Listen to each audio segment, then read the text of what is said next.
The Grand Avenue Times was established in 2004 by a group of parents at Windsor Clive School.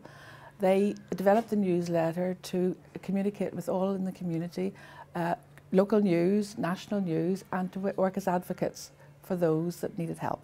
The group of girls we actually got has come from bad backgrounds, but they're so confident now. You would have never understood what they were like prior to coming here and how different their lives are now. I mean, they bring in the courses they do and their certificates. They're so proud, and their children are proud of them, that they've come back into learning as well, you know, that they can actually help them. Most have gained confidence and heightened self-esteem.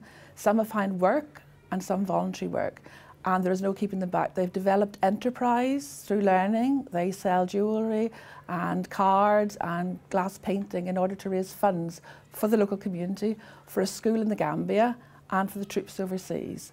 Their standing in their own eyes has changed dramatically. The group decided that we would like to support a village in Gambia. It's a very small school in a village, so we send paper, pens, clothes, candles, because there's no electric. And we also have people from Gambia come visit the children in school. They use it as a project in school. 4 years ago, when I came to work in the Ely area of Cardiff, it was an area of quite severe deprivation, an area where the riots had taken place in 1991. And here was a group of learners in a school wanting to make that area better for themselves and for their local community. We do tea dances for what we call regenerated teenagers. And the older people now are getting on much better with like 9 to 10-year-olds.